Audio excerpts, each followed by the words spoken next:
Hey Let's guys, go. Welcome back to my YouTube channel স্বপ্ন হাজা lifestyle. তো চলো আজকের ব্লগটা শুরু করা যাক।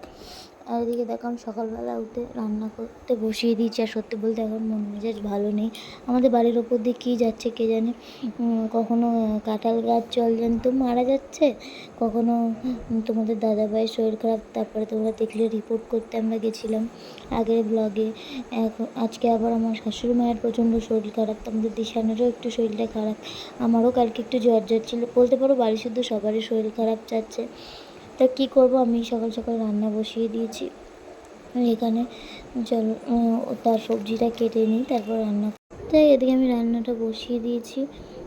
তো এদিকে দেখো আমি ডাল করব, টক ডাল, আর 5 রকম ভাজা করব, আর মাছের ঝোল করব। তো সেটা আমি বসিয়ে দিলাম। আর তারপরেই দেখো বিকেলবেলা চলে এসেছি ডাক্তার দেখাতে। তোমরা দেখছোই যে মন মেজাজ সত্যি আমাদের কারোর ভালো নেই।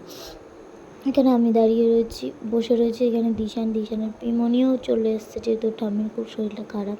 তো এদিকে আমরা প্রাইভেটেই ডাক্তার দেখাচ্ছিলাম। আর আমি এইখানে, তোমরা আমার ভিডিও যারা দেখো তারা জানো, আমার দিশান পেটে আসার থেকে পর্যন্ত আমরা এখানে ডাক্তার দেখাই। এদিকে দেখো ইঞ্জেকশন দিতে কি ভয় পাচ্ছে ওর ঠাম্মি। অবশ্য ভয় পাওয়ারই কথা। কোনোদিনও আমি আসার পরে ওনাকে ডাক্তার দেখাতে যেতে দেখিনি, প্রথম দেখলাম। তো যাই হোক, ইঞ্জেকশন দিচ্ছে, তখন বুঝতেই পারছো তোমরা কতটা শরীর খারাপ।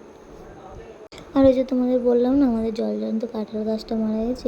এই কাঁঠাল গাছটা পুরো কাঁঠাল শুদ্ধ, একটা এত বড় একটা গাছ কীভাবে মারা যায় আমি সত্যিই জানি না। যাই হোক, তারপর চলে আসলাম বাড়িতে।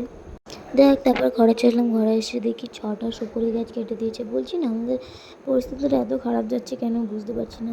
তো কী কারণে কেটেছে সেটা তো তোমরা আমার নেক্সট ব্লগে জানতেই পারবে যে কেন কেটেছে। এদিকে দেখো পেছন দিকে ফেলছে।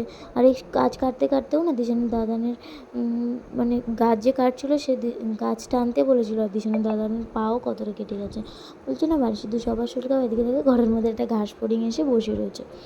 তো যাই হোক, তারপরে দেখো এদিকে দিশানও ঘুমোচ্ছে, আর আমি তোমাদের দেখিয়ে দিলাম। এদিকে ঘাস ফড়িং তো ঘরে ঢুকেছে, মশারি টাঙিয়ে দিচ্ছে। আর এখানে আমার ননদের ছেলে বসে বসে ফোন দেখছে। আর এই দেখো তোমাদের দাদাভাইও ওষুধ খাচ্ছে।